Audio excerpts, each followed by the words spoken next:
ಜ್ಞಾನಶ್ರೀ ನವೋದಯ ತರಬೇತಿ ಕೇಂದ್ರ ಮುಂಡಗೋಡ. ಸೊ ಆತ್ಮೀಯ ಪಾಲಕರೇ ಹಾಗೂ ಮುದ್ದು ವಿದ್ಯಾರ್ಥಿಗಳೇ ಎಲ್ರಿಗೂ ಸ್ವಾಗತ.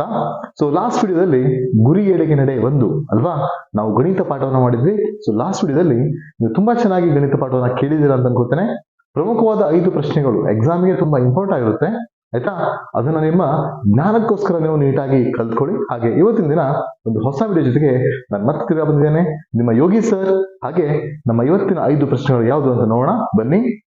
ಇದು ವಿಶೇಷವಾಗಿ ನಾವೇನ್ ಮಾಡ್ತೇವೆ, ಗ್ರಾಮೀಣ ಪ್ರದೇಶದ ಮಕ್ಕಳಿಗೆ ಕೂಡ ಒಳ್ಳೆ ರೀತಿಯಿಂದ ಒಂದು ನವೋದಯ ತರಬೇತಿ ಸಿಗ್ಲಿ ಅಂತ ನಾವು ಈ ಕ್ಲಾಸ್ ಅನ್ನು ಹಮ್ಮಿಕೊಂಡಿದ್ದೇವೆ.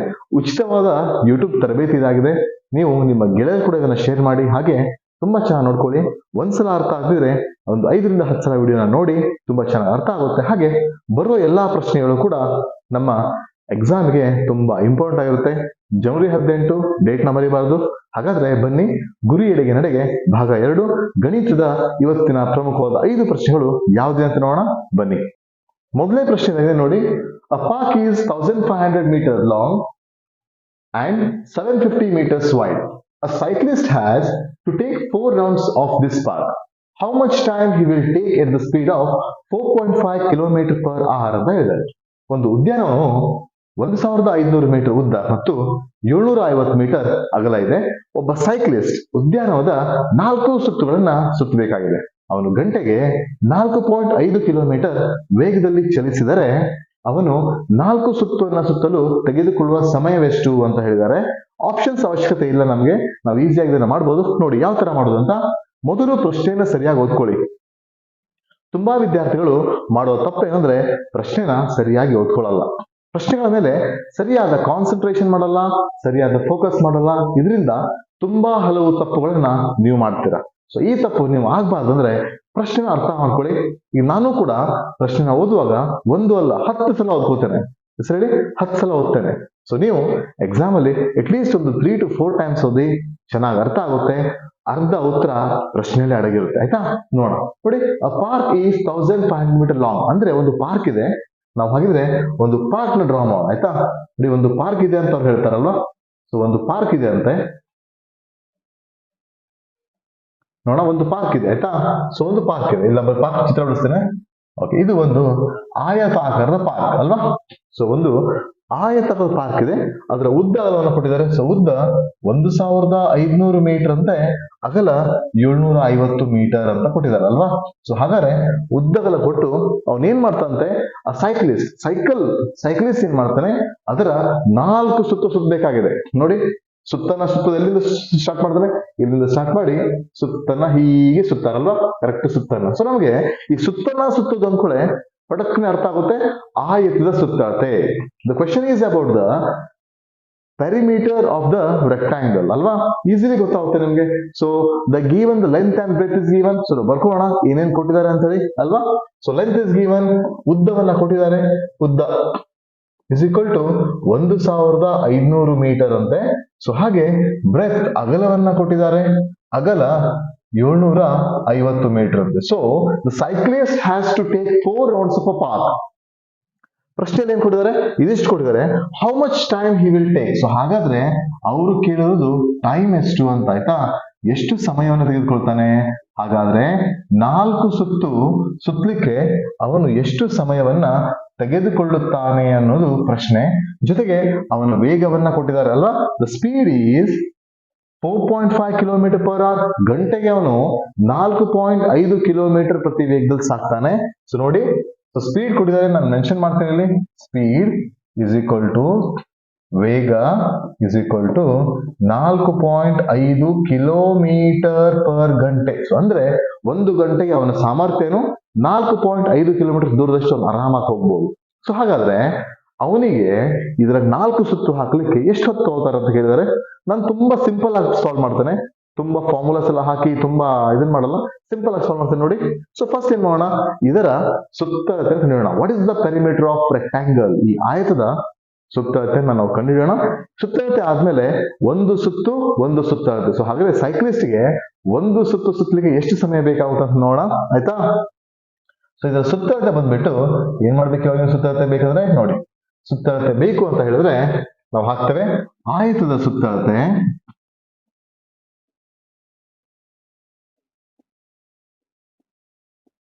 ಇಸ್ ಈಕ್ವಲ್ ಟು 2 ಗುಣಿಸು ಉದ್ದ ಪ್ಲಸ್ ಅಗಲ. ಇಂಗ್ಲಿಷ್ ಅಲ್ಲಿ ನಾವು ಹೇಳ್ಬೇಕಂದ್ರೆ perimeter of rectangle is equal to 2 into length plus breadth. So ಯಾಕೆ ನಾವು ಸುತ್ತಳತೆ ಮಾಡ್ತೇವೆ? ಅವನು ಆಯತದ ಸುತ್ತ ಸುತ್ತಾನೆ, 4 ಸುತ್ತ ಸುತ್ತಾನೆ. ಅವನ ವೇಗವನ್ನ ಕೊಟ್ಟಿದ್ದಾರೆ, ನೋಡೋಣ ಎಷ್ಟು ಬರ್ತದೆ ಸುತ್ತಳತೆ ಅಂತ. ಸೊ ಉದ್ದ ಮತ್ತು ಅಗಲವನ್ನು ಕೊಟ್ಟಿದ್ದಾರೆ, 2 into 1500 plus 750 is equal to 2 into, ಇದು 2250 ಸಿಕ್ತು. ಹಾಗಾದ್ರೆ 4500 ಮೀಟರ್. ಸೊ ಹಾಗಾದ್ರೆ ಒಂದು ಆ ಪಾರ್ಕ್ ಅನ್ನ ಅಥವಾ ಒಂದು ಉದ್ಯಾನವನ್ನ ಸುತ್ತಲಿಕ್ಕೆ the distance is 4500 metre. So 4500 metre ಆಗಿದೆ. ಸೊ ಕಾಮನ್ ಆಗಿ ಇದನ್ನ ನಾವು ಕಿಲೋಮೀಟರ್ ಕನ್ವರ್ಟ್ ಮಾಡಿದ್ರೆ ಎಷ್ಟಾಗುತ್ತೆ? 4.5 ಕಿಲೋಮೀಟರ್. ಹೇಗೆ ಮಾಡುದು ಮೀಟರ್ ಕಿಲೋಮೀಟರ್ಗೆ?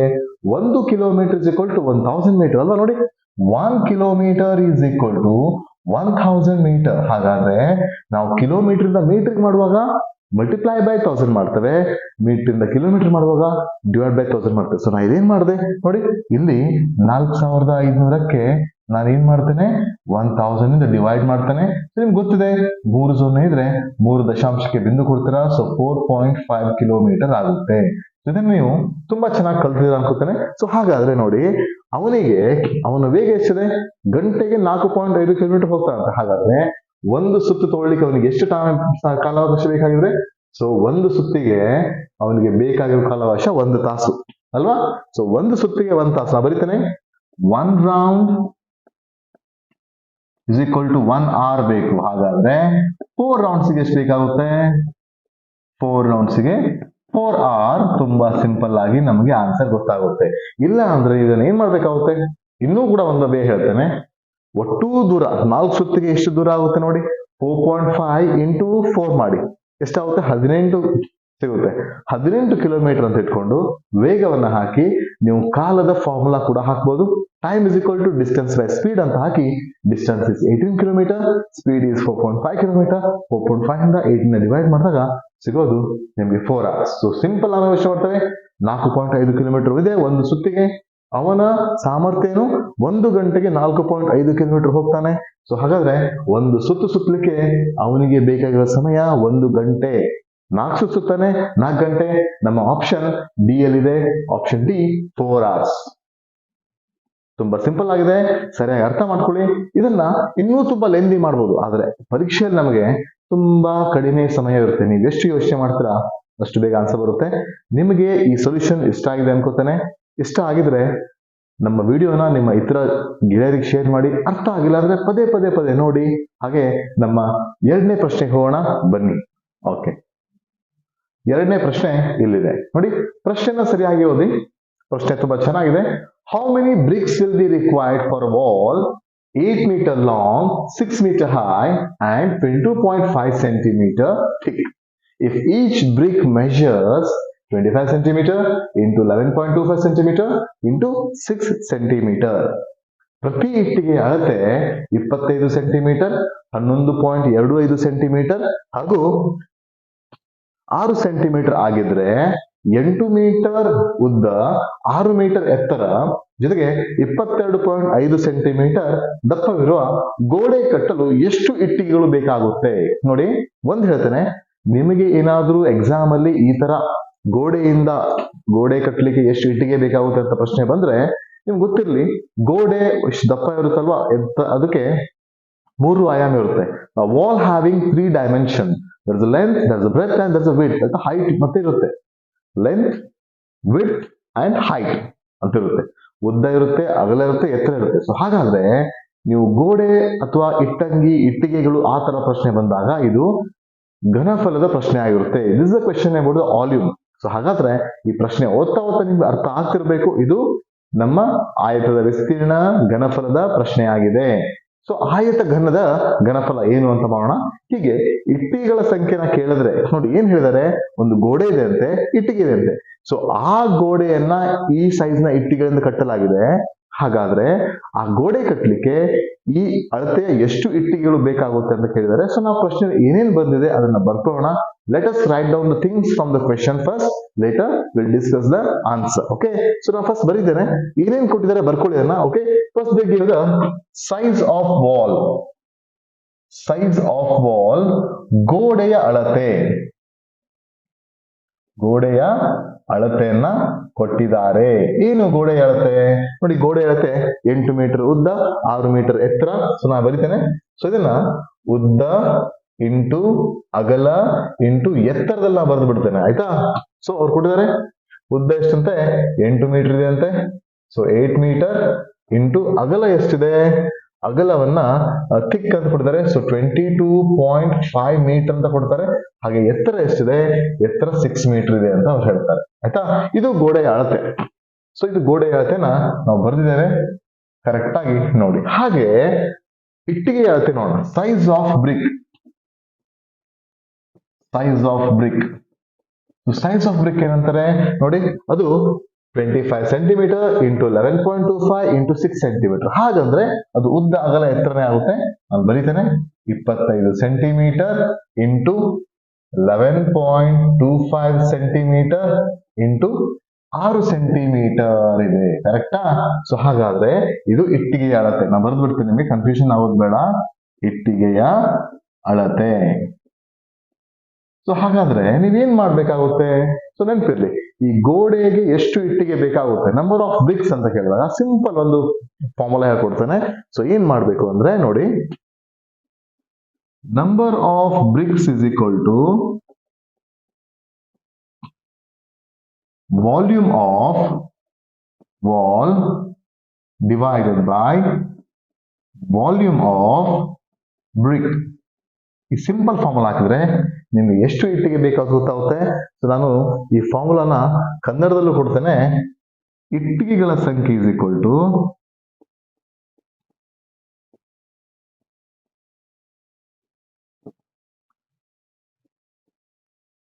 ಗೋಡೆಯ ಘನಫಲ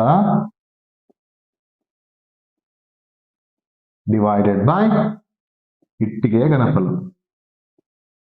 ಇಟ್ಟಿಗೆಯ ಘನಫಲ. ಇದನ್ನು ಮಾಡ್ಬಿಟ್ರೆ ನಿಮ್ಗೆ ಆನ್ಸರ್ ಸಿಗುತ್ತೆ. ಆದ್ರೆ ಮಾಡೋಕ್ಕಿಂತ ಮುಂಚೆ ಒಂದು ಅಂಶವನ್ನ ಗಮನ ಇಟ್ಕೋಬೇಕು. ನೀವು ಯಾವುದೇ ಒಂದು ಸೂತ್ರವನ್ನ ಹಾಕಿ ಡಿವೈಡ್ ಮಾಡ್ತೀರಾ, ಭಾಗಿಸ್ತೀರಾ ಅಂದ್ರೆ you need to be careful about thing that all unit should be same. ಅಂದ್ರೆ ಎಲ್ಲಾ ಪರಿಮಾಣಗಳು ಒಂದೇ ತರ ಇರಬೇಕು. ಅಂದ್ರೆ ನೋಡಿ, ಇಲ್ಲಿ ಯಾಕೆ ಇಲ್ಲಿ ಕೆಲವೊಂದು ಮೀಟರ್ ಇದೆ, ಅಬ್ಸರ್ವ್ ಮಾಡಿದೀವಲ್ವಾ, ಕೆಲವೊಂದು ಮೀಟರ್ಸ್ ಇದೆ, ಕೆಲವೊಂದು ಸೆಂಟಿಮೀಟರ್ಗಳಿವೆ, ಕರೆಕ್ಟಾ? 22.5 ಸೆಂಟಿಮೀಟರ್ ಇದೆ, ಕರೆಕ್ಟಾ? ಸೆಂಟಿಮೀಟರ್. ಕೆಲವೊಂದು ಮೀಟರ್ ಇದೆ, ಕೆಲವೊಂದು ಸೆಂಟಿಮೀಟರ್ ಇದೆ, ಇದು ಸೆಂಟಿಮೀಟರ್ ಇದೆ. ಸೊ ನಮಗೆ ಯಾವುದೇ ಒಂದು ಲೆಕ್ಕವನ್ನು ಮಾಡ್ತೀರಾ ಎಲ್ಲಾನು ಮೀಟರ್ ಬೇಕು ಅಥವಾ ಎಲ್ಲವೂ ಸೆಂಟಿಮೀಟರ್ ಬೇಕು. ಸೊ ಬೆಟರ್ ಏನಾಗುತ್ತೆ, ಸೆಂಟಿಮೀಟರ್ ಮಾಡ್ಕೋಣ ಅಥವಾ ಮೀಟರ್ ಮಾಡ್ಕೋಣ. ಜಾಸ್ತಿ ಸೆಂಟಿಮೀಟರ್ ಇರೋದ್ರಿಂದ ನಾವು ಎಲ್ಲವನ್ನ ಸೆಂಟಿಮೀಟರ್ ಮಾಡ್ಕೋತಾರೆ. ನೋಡಿ, ಸೆಂಟಿಮೀಟರ್ ಮಾಡಿ ಲೆಕ್ಕವನ್ನ ಕಂಪ್ಲೀಟ್ ಮಾಡೋಣ. ಓಕೆ, ಸೊ ನಾನು ಬರೀತೇನೆ.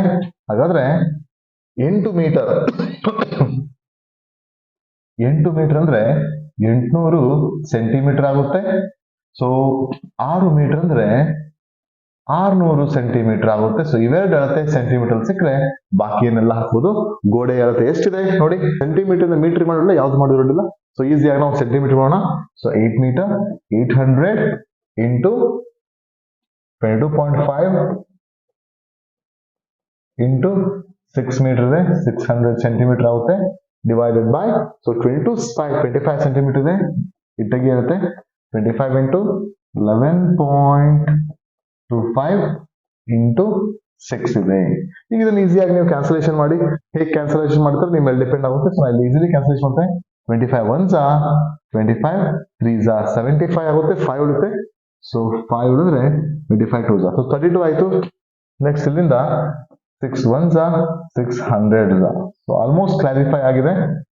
ನೆಕ್ಸ್ಟ್ ಇಲ್ಲಿ ಬಂದು ನೋಡಿ, ಇದನ್ನ 32 ಇಂಟು 100 is 3200, 3200 ಇಂಟು 22.5 ಇದೆ, 22.5 ಡಿವೈಡೆಡ್ ಬೈ 11.25 ಇದೆ, 11.25 ಅಲ್ವಾ? ಸೊ ಈಗ ಏನ್ ಮಾಡ್ಬೇಕು, ಇದನ್ನ ಕ್ಯಾನ್ಸಲೇಷನ್ ಮಾಡೋದು ಕಲಿಯಬೇಕು. ಯಾವ ತರ ಕ್ಯಾನ್ಸಲ್ ಮಾಡೋಣ? ಈ ಪಾಯಿಂಟ್ ನ ತಕೊಳ್ಳೋಣ, ಆಯ್ತಾ?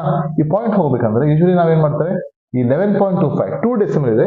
ಸೊ ನ್ಯೂಮರೇಟರ್ ಅಲ್ಲಿ 2 ಡೆಸಿಮಲ್ ನ ನಾವು ಹಾಕೋಣ. ಸೊ ನಾನು ಇಲ್ಲಿ ಮಾಡ್ತೇನೆ, ಕಂಟಿನ್ಯೂಷನ್ ಇಲ್ಲಿ ಮಾಡ್ತೇನೆ. ಅದೇ ಇಲ್ಲಿ ನೋಡಿ 3200 ಇಂಟು 22.5 ಇದು ನಾವು ಇಲ್ಲ ಇಂಟು 100 ಮಾಡ್ತೇವೆ ಆಯ್ತಾ. ಇಂಟು 100 ಅಂಡ್ ಇಂಟು 100 ಯಾಕೆ ಹೇಳಿ, ಈ ಡೆಸಿಮಲ್ ಪಾಯಿಂಟ್ ನ ತೆಗಿಲಿಕ್ಕೆ. ದಶಮಾಂಶದಲ್ಲಿ ಭಿನ್ನ ರಾಶಿಯ ಛೇದದಲ್ಲಿ 2 ದಶಾಂಶ ಸ್ಥಾನ ಇದೆ, ಅದನ್ನು ತೆಗಿಲಿಕ್ಕೆ ನಾವೇನ್ ಮಾಡ್ತೇವೆ, ಇಂಟು 100ರಿಂದ ಗುಣಿಸ್ತೇವೆ. ಹಾಗೆ ನ್ಯೂಮರೇಟರ್ ಕೂಡ ಇಂಟು 100ರಿಂದ ಗುಣಿಸಿದ್ರೆ ಆ ದಶಾಂಶ ಸ್ಥಾನ ಹೋಗುತ್ತೆ. ಸೊ ನೋಡಿ 22.5 ಇದು 2250 ಆಗುತ್ತೆ. ಯಾಕಂದ್ರೆ 10 ಇಂದ ಮಲ್ಟಿಪ್ಲೈ ಮಾಡಿ ಹಾಕಿದ್ದು 100 ಮಾಡಿದ್ದೇವೆ. ಸೊ 1125 ಇದನ್ನು ಕ್ಯಾನ್ಸಲೇಷನ್ ಮಾಡೋಣ. ನಾನು 25 table ತೋದ್ರೆ 25 4s 100. So 125 25 5s 45 25 90s ಆಗುತ್ತೆ. So 45 1s 45 2s. So 3200 into 2 is 6400. ಹಾಗಾದ್ರೆ 6400 ಇದರ ಆನ್ಸರ್ ಆಗಿದೆ. ಸೊ ಆಪ್ಷನ್ ನಂಬರ್ ಎಲ್ಲಿದೆ ನೋಡೋಣ ಆನ್ಸರ್ ನ. ಓಕೆ, ಸೊ ಸಿ ಅಲ್ಲಿ ನಮ್ಮ ಆಪ್ಷನ್ ಸಿಗುತ್ತೆ. ಸೊ ಹಾಗಾದ್ರೆ ಈ ಸೈಜ್ ನ 6400 ಇಟ್ಟಿಗೆಗಳು ಬೇಕಾಗುತ್ತೆ ಅಂತ ಆಯ್ತು. ನೋಡಿ ತುಂಬಾ ಚೆನ್ನಾಗಿದೆ. ಯಾವುದೇ ರೀತಿ ಈ ತರ ಬಾಕ್ಸ್ ಪ್ರಶ್ನೆ ಬರ್ಬೋದು ಅಥವಾ ಇಟ್ಟಿಗೆ ಪ್ರಶ್ನೆ ಬರ್ಬೋದು. ಸೊ ನೀವೇನ್ ಮಾಡ್ಬೇಕಾಗುತ್ತೆ, ಒಂದ್ ದೊಡ್ಡ ಬಾಕ್ಸ್ ಅಲ್ಲಿ ಚಿಕ್ಕ ಬಾಕ್ಸ್ ಎಷ್ಟು ಹಿಡಿಯುತ್ತೆ ಅಂತ ಹೇಳಿದಾಗ ದೊಡ್ಡ ಬಾಕ್ಸ್ ನ ಘನಫಲ ಡಿವೈಡೆಡ್ ಬೈ ಚಿಕ್ಕ ಬಾಕ್ಸ್ ನ ಘನಫಲ. ಇದು ಘನಫಲಕ್ಕೆ ಸಂಬಂಧಪಟ್ಟ ಪ್ರಶ್ನೆ ಆಗಿದೆ. So just I want to clarify one thing. If you got any questions about the wall, bricks are any of the boxes, okay, what you need to do, just take the volume of the box divided by volume of the small box. That's it for the second question. I hope you got the answer. ನಿಮ್ಗೆ ಅರ್ಥ ಆಗಿದೆ ಅನ್ಕೋತಾನೆ. ತುಂಬಾ ಚೆನ್ನಾಗಿ ಅರ್ಥ ಮಾಡ್ಕೊಳ್ಳಿ. Video ಅರ್ಥ ಆಗ್ತಿದ್ರೆ ಪುನಃ ನೋಡಿ. ಸಿಂಪ್ಲಿಫಿಕೇಶನ್ ಅಲ್ಲಿ ತುಂಬಾ ಪರ್ಫೆಕ್ಟ್ ಆಗಿರಿ. ತಪ್ಪು ಮಾಡ್ಲಿಕ್ಕೆ ಹೋಗ್ಬೇಡಿ. ಒಂದ್ಸಲ ಮಾಡಿದ್ದನ್ನ ರಿಪೀಟ್ ಆಗಿ ಚೆಕ್ ಮಾಡಿ. Easily you will get all the answers. So ಹಾಗಾದ್ರೆ ಈ ವಿಡಿಯೋ ನಿಮ್ಗೆ ಅರ್ಥ ಆಗಿದೆ ಅನ್ಕೋತಾನೆ. ನೆಕ್ಸ್ಟ್ ಪ್ರಶ್ನೆ ಏನಿದೆ ಅಂತ ನೋಡೋಣ ಬನ್ನಿ. Okay dear students, so this is our third question. ಇದು ಮೂರನೇ ಪ್ರಶ್ನೆ ಇದೆ. ಏನೇ ಅಂತ ನೋಡೋಣ ತುಂಬಾ ಈಸಿಯಾಗಿ. ಆದ್ರೆ ಎಕ್ಸಾಮ್ ಅಲ್ಲಿ ಯಾವುದೇ ರೀತಿ ಗಾಬರಿ ಪಡ್ಬೇಡಿ ಆಯ್ತಾ. ಕೂಲ್ ಆಗಿ ಆರಾಮಾಗಿ ಕೂತ್ಕೊಳ್ಳಿ. ಎಕ್ಸಾಮ್ ಗಿಂತ ಮೊದಲು ಏನೇನ್ ಪ್ರಿಪರೇಷನ್ ಬೇಕೋ ತುಂಬಾ ಚೆನ್ನಾಗಿ ಮಾಡ್ಕೊಂಡಿರಿ. ಎಕ್ಸಾಮ್ ಒಳ್ಳೇದೇ ಆಗುತ್ತೆ. ಟೆನ್ಷನ್ ತೊಗೊಳ್ಬೇಡ. ನಿಮ್ಮ ಮೇಲೆ ನಿಮಗೆ ನಂಬಿಕೆ ಇರಲಿ. ಹಾಗೆ ಪ್ರಾಕ್ಟೀಸ್ ನ ಅಚ್ಚುಕಟ್ಟಾಗಿ ಮಾಡಿ. ಸಕ್ಸಸ್ ಸಿಕ್ಕೇ ಸಿಗುತ್ತೆ. ನೀವು ಮಾಡೋ ಕೆಲಸದಲ್ಲಿ ತುಂಬಾ ಶ್ರದ್ಧೆ ಇದ್ರೆ definitely the success will be yours. ಆಯ್ತಾ ನೋಡಿ. ನೆಕ್ಸ್ಟ್ ತುಂಬಾ ಚೆನ್ನಾಗಿ ಕ್ವಶನ್ ಇದೆ. 5% ಆಫ್ 10% ಆಫ್ 175 ಅಂತ ಕೇಳಿದ್ದಾರೆ. ಗ್ರಾಮ್ಸ್ 175 ಗ್ರಾಮ್ನ 10% 5% ಯಾವ ಮೌಲ್ಯಕ್ಕೆ ಸಮನಾಗಿದೆ? ಸೊ ಸಿಂಪಲ್ ಆಗಿ ನಾವು ಇಂಗ್ಲಿಷ್ ಬರ್ತೇವೆ ನೋಡಿ. 5% ಆಫ್ 10% ಆಫ್ 175 ಗ್ರಾಮ್ಸ್. ಅದನ್ನ ಕನ್ನಡದಲ್ಲಿ ಹೇಗೆ ಬರೀಬೇಕು ನೋಡ್ರೆ, 175 ಗ್ರಾಮ್ನ ಅಂದ್ರೆ ರ ಅಂತ ಹಾಕ್ತೇವೆ. ಗ್ರಾಮ್ನ 10% ಪ್ರತಿಶತ ಅಂದ್ರೆ 10% ಆಯ್ತಾ. ಸೊ 5%, 5%. ಸೊ ನೀವು ಹೀಗಾದ್ರೂ ಬರ್ಕೊಳ್ಳಿ, ಎರಡು ಒಂದೇ. ಆರ್ಡರ್ ಚೇಂಜ್ ಆದ್ರೆ ಏನೂ ಆಗಲ್ಲ. ಬಿಕಾಸ್ ಎಲ್ಲಾ ಕಡೆ ಆಫ್ ಇದೆ. ಆಫ್ ಮೀನ್ಸ್ ನಮ್ಗೆ ಗೊತ್ತಿದೆ, ಇಟ್ಸ್ ಅ ಸ್ಪೆಷಲ್ ಮಲ್ಟಿಪ್ಲಿಕೇಶನ್. ರ ದ ಅಂತ ಬಂದಾಗ ಇಲ್ಲಿ ಸಂಖ್ಯೆಗಳ ನಡುವೆ ನೀವೇನ್ ಮಾಡ್ತೀರಾ, ಸ್ಪೆಷಲ್ ಮಲ್ಟಿಪ್ಲಿಕೇಶನ್ ಮಾಡ್ತೀರಾ. ಸೊ ಹೇಗ್ ಮಾಡೋದು ಅಂತ ನೋಡೋಣ. 175 ರ ಅಂದ್ರೆ ಇಂಟು 10% ಅಂದ್ರೆ 10/100 ಇಂಟು 5% ಅಂದ್ರೆ 5/100. ನೋಡಿ ಇವಾಗ ನಾನು ಕ್ಯಾನ್ಸಲೇಷನ್ ಮಾಡ್ತೇನೆ. 10 1s 10 10s. Okay, 25 4 100, 25 6 7 7 125. So 5 1 5 2. So ಹಾಗಾದ್ರೆ ಉಳಿದೇನು 7/2 4 8. ಸೊ 7/8 ಬಂದ್ರೆ 7/8 ನ ಇಲ್ಲೆಲ್ಲ ಡೆಸಿಮಲ್ ಕೊಟ್ಟಿದ್ದಾರೆ. Options ಆರಿಂದ decimals. ಸೊ ಇದನ್ನ ದಶಮಾಂಶಕ್ಕೆ ನಾವು ಪರಿವರ್ತನೆ ಮಾಡ್ತೇನೆ. 7/8 7/8 0 ಕೊಟ್ಟು ಪಾಯಿಂಟ್ ಕೊಡ್ತೀರಾ. 8 8s 64. Remaining is 6. Again take 1 0. 8 7s 56. 4 is remaining and 0. Take 1 0. 8 5s 40. So the answer is 0.875. So 0.875 grams. 0.875 ಇದೆ ನೋಡಿ. 0.875 ಗ್ರಾಮ್ ಸಿ ಇದೆ. So this is about the answer. ಮೂರನೇ ಪ್ರಶ್ನೆ ತುಂಬಾ ಚೆನ್ನಾಗಿತ್ತು. ತುಂಬಾ ಮಕ್ಕಳು ತಪ್ಪು ಮಾಡೋದಿಲ್ಲ ಅಂದ್ರೆ ಈ ಕ್ಯಾನ್ಸಲೇಷನ್ ಮಾಡುವಾಗ ಕನ್ಫ್ಯೂಷನ್ ಮಾಡ್ಕೋತಾರೆ. ಸೊ ನಿಮ್ಗೊಂದು ಸಲಹೆ ಏನಂದ್ರೆ, ದಯವಿಟ್ಟು ಕ್ಯಾನ್ಸಲೇಷನ್ ಮಾಡುವಾಗ ಗಮನ ಇಟ್ಟು ಮಾಡಿ, ಒಂದಲ್ಲ, ಎರಡು ಸಲ ಅಲ್ಲ, 4 ಸಲ ಚೆಕ್ ಮಾಡಿ. ಸೊ ನಿಮ್ಮ ಆನ್ಸರ್ ತುಂಬಾ ಚೆನ್ನಾಗುತ್ತೆ, ತುಂಬಾ ಈಸಿ ಆಗುತ್ತೆ. ಓಕೆ, ಸೊ ಬನ್ನಿ ಟೈಮ್ ವೇಸ್ಟ್ ಮಾಡದೆ ನಾವು ನೆಕ್ಸ್ಟ್ ಪ್ರಶ್ನೆ ಏನಿದೆ ಅಂತ ನೋಡ್ಕೊಂಡು ಬರೋಣ. ಓಕೆ, ಒಂದು ಚೂರು ಟೈಮ್ ವೇಸ್ಟ್ ಮಾಡದೆ ನಮಗೆ ನೆಕ್ಸ್ಟ್ ಪ್ರಶ್ನೆ ತುಂಬಾ ಇಂಪಾರ್ಟೆಂಟ್ ಆಗುತ್ತೆ. ಏನಿದೆ ಅಂತ ನೋಡೋಣ ಕ್ವಿಕ್ ಆಗಿ. ಓಕೆ, 4ನೇ ಪ್ರಶ್ನೆ ನೋಡಿ. 4ನೇ ಪ್ರಶ್ನೆ ತುಂಬಾ ಚೆನ್ನಾಗಿದೆ. ಇದು the question is about the fractions. ತುಂಬಾ ಸಲ ಕೇಳಿದ ಕ್ವೆಶ್ಚನ್, ತುಂಬಾ ಈಸಿಯಾಗಿ ಮಾಡ್ಬೋದು ನೋಡಿ. 1/4 birds of a flock are at the river bank. So ಹಾಗಾದ್ರೆ 1/4 birds flock are river bank and 1/5 that flock are at their nest. Remaining 22 birds are wandering in search of food. What is the number of birds which are in the nest? Slowly ಹೇಳ್ತಾನೆ. ಒಂದು ಹಿಂಡಿನ ಹಕ್ಕಿಗಳಲ್ಲಿ 4ನೇ ಒಂದು ಭಾಗ ನದಿಯ ದಂಡೆಯಲ್ಲಿದೆ. So 4ನೇ ಒಂದು ಭಾಗ ಎಲ್ಲಿದೆ? ನದಿಯ ದಂಡೆಯಲ್ಲಿದೆ. ಮತ್ತು ಆ ಹಿಂಡಿನ 5ನೇ ಒಂದು ಭಾಗ ಗೂಡಿನಲ್ಲಿದೆ. ಉಳಿದ 22 ಪಕ್ಷಿಗಳು ಆಹಾರ ಹುಡುಕೊಂಡು ಅಲ್ಲಾಡುತ್ತಿದೆ. ಗೂಡಿನಲ್ಲಿರುವ ಪಕ್ಷಿಗಳ ಸಂಖ್ಯೆ ಎಷ್ಟು ಅಂತ ಕೇಳಿದರೆ ನೋಡಿ. 1/4 birds flock are in the river bank. Flock ಅಂದ್ರೆ group of birds. Okay, 1/4 birds ಹಾಗಾದ್ರೆ ಎಲ್ಲಿದಾವಂತಾರೆ? River bank. ಒಂದು ಹಿಂಡಿನ ಹಕ್ಕಿಗಳಲ್ಲಿ 4ನೇ ಒಂದು ಭಾಗ ನದಿಯಲ್ಲಿದೆ. ಸೊ ಏನೇನ್ ಕೊಟ್ಟಿದ್ದಾರೆ ಬರ್ಕೊಳ್ಳೋಣ. 4ನೇ ಒಂದು ಭಾಗ ನದಿ ದಂಡೆ. ನದಿ ದಂಡೆ ಅಂದ್ರೆ river bank.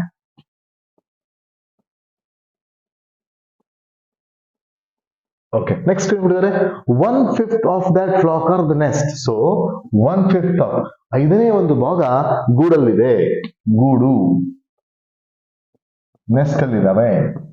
Okay, next 22 birds are wandering. 22 ಪಕ್ಷಿಗಳು ತಿರುಗಾಡ್ತಿದೆ. ಸೊ ಆಹಾರಕ್ಕೆ wandering in search of food. ಆಹಾರಕ್ಕಾಗಿ ಆಹಾರ ಹುಡುಕ್ತಾವೆ. ಫಾರ್ ಫುಡ್ ಅಂತ ಬರೋಣ ಆಯ್ತಾ, ಫಾರ್ ಫುಡ್. ಹಾಗಾದ್ರೆ ಅವ್ರೇನ್ ಕೇಳ್ತಾರೆ? What is the number of birds in their nest. ಹಾಗಾದ್ರೆ ಗೂಡಿನಲ್ಲಿರುವ ಪಕ್ಷಿಗಳ ಸಂಖ್ಯೆ ಎಷ್ಟು ನೋಡಿ. ಗೂಡಲ್ಲಿ 1/5 ಇದೆ. ಹಾಗಾದ್ರೆ ಎಷ್ಟು ಪಕ್ಷಿಗಳು ಗೂಡಲ್ಲಿ ಇದೆ ಅಂತ ಕೇಳಿದ್ದಾರೆ. ತುಂಬಾ ಉತ್ತಮವಾದ ಪ್ರಶ್ನೆ. ಈ ತರ ಪ್ರಶ್ನೆಗಳನ್ನ ಆಲ್ಮೋಸ್ಟ್ ತುಂಬಾ ಸಲ ಕೇಳ್ತಾರೆ. ಕನ್ಫ್ಯೂಷನ್ ಆಗ್ಬೇಡಿ, ತುಂಬಾ ಈಸಿ ಇದೆ. ನೋಡೋಣ ಯಾವ ತರ ಮಾಡ್ಬೇಕು ಅಂತ ಆಯ್ತಾ. ನಾ ಇದನ್ನ ಮಾಡಿ ತೋರಿಸ್ತೇನೆ ಈಸಿಯಾಗಿ ನೋಡಿ. ಸೊ ಸಿಂಪಲ್ ಆಗಿ ಏನ್ ಮಾಡ್ಬೇಕು ಅಂದ್ರೆ, ಇದನ್ನ ಸಾಲ್ವ್ ಮಾಡ್ಲಿಕ್ಕೆ ನೀವು ಸ್ವಲ್ಪ ಬುದ್ಧಿಯನ್ನು ಉಪಯೋಗಿಸಿ. ಏನ್ ಹೇಳಿ? ಸ್ವಲ್ಪ ಬುದ್ಧಿಯನ್ನು ಉಪಯೋಗಿಸಿದ್ರೆ ನೀವು ಈಸಿಯಾಗಿ ಇದನ್ನ ಸೊಲ್ಯೂಷನ್ ಮಾಡ್ಕೋಬಹುದು ಆಯ್ತಾ. ನೋಡಿ ಹೇಗ್ ಮಾಡೋದು ಅಂತ ನಾನು ಹೇಳ್ಕೊಡ್ತೇನೆ ನೋಡಿ, ತುಂಬಾ ಸಿಂಪಲ್ ಆಗಿ. ಸೊ ಫಸ್ಟ್ ನೀವೇನ್ ಮಾಡಿ, ಒಟ್ಟು ಪಕ್ಷಿಗಳ ಸಂಖ್ಯೆ ಗೊತ್ತಿಲ್ಲ, ಎಕ್ಸ್ ಇರ್ಲಿ ಆಯ್ತಾ. ಟೋಟಲ್ ಬರ್ಡ್ಸ್ ಎಟ್ ಬಿ ಎಕ್ಸ್ ನೋಡಿ. Total birds let B X. ಹಾಗಾದ್ರೆ ಒಟ್ಟು ಪಕ್ಷಿಗಳು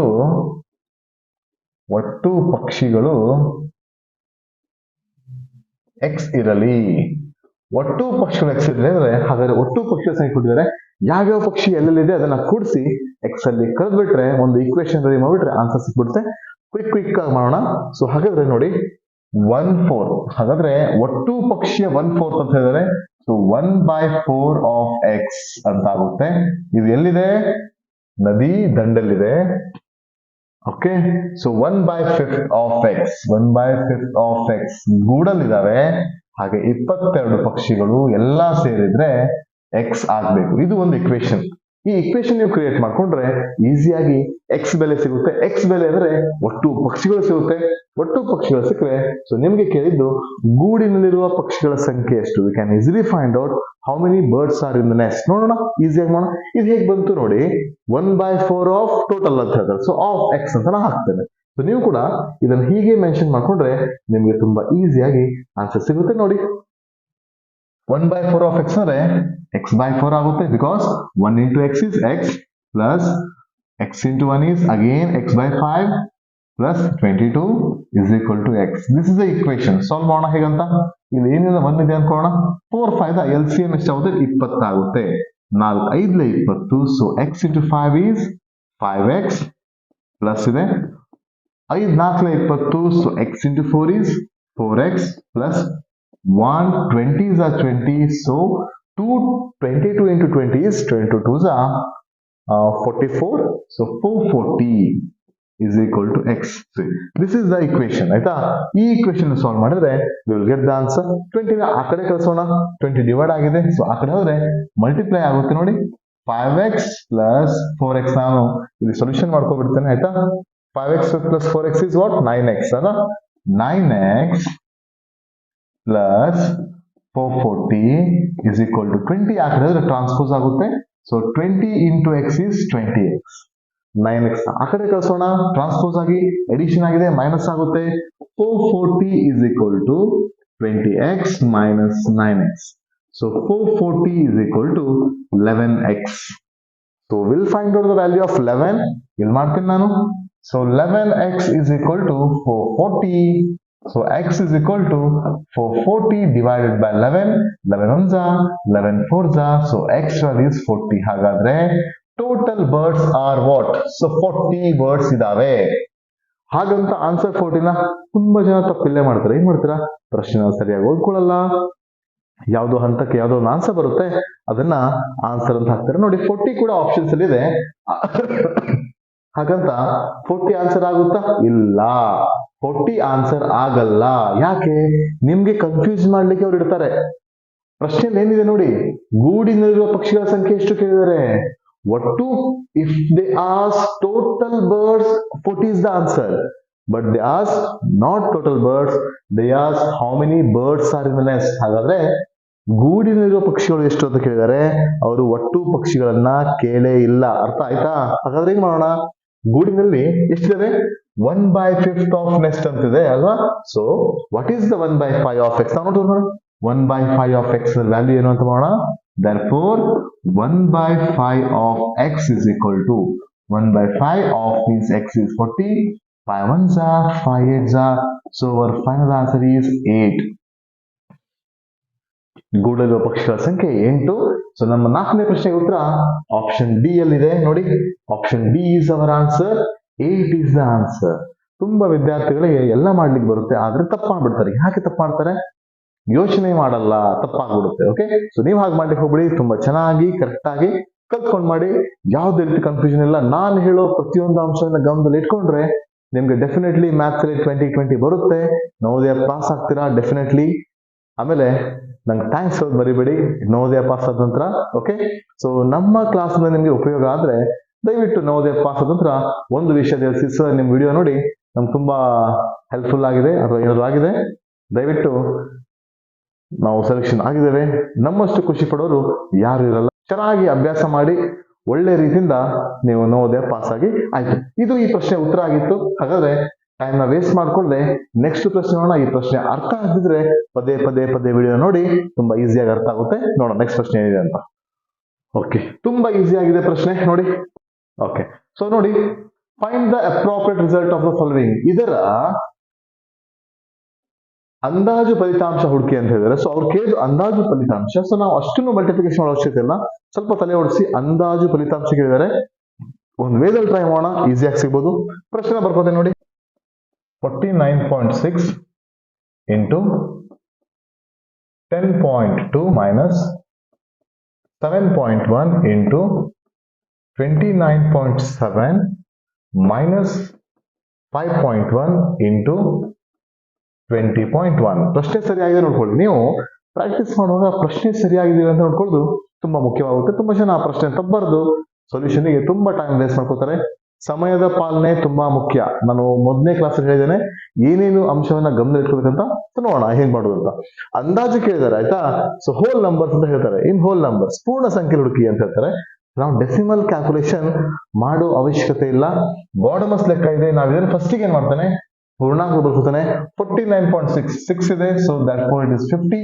ಯಾಕಂದ್ರೆ ನೀವು ಡೆಸಿಮಲ್ ನಂಬರ್ ಇಂದ ಹೋಲ್ ನಂಬರ್ ಬರೆಯುವಾಗ ಫಸ್ಟ್ ಡೆಸಿಮಲ್ ಪ್ಲೇಸ್ ಅಲ್ಲಿ 5ಕ್ಕಿಂತ ಜಾಸ್ತಿ ಇದ್ರೆ ಇದಕ್ಕೆ ಒಂದು ಆಡ್ ಮಾಡ್ತೀರಾ, 5ಕ್ಕಿಂತ ಕಡಿಮೆ ಇದ್ರೆ ಇದನ್ನ ಹಾಗೆ ಇಡ್ತೀರಾ. 10.2 ಲೆಸ್ ದೆನ್ 5 ಇದೆ. So it is 10 minus 7.1 is 7 into 29.7 more than 5 ಇದೆ 7. So 30 minus 5.1 is 5 into 2.1 is 20.1 is 20. So easy ಆಗುತ್ತೆ ನೋಡಿ. ಬಾರ್ಡಮಸ್ first multiplication comes 5 into 10 is 500 minus 210 minus 100. 500. Both minus is we have to add but keep the minus sign. ಎರಡೂ ಕಡೆ minus ಇದ್ದಾಗ ಋಣ ಸಂಖ್ಯೆ ಇದ್ದಾಗ ಕೂಡಿಸ್ತೀರಾ, ಆದ್ರೆ ಮೈನಸ್ ಹಚ್ತೀರಾ.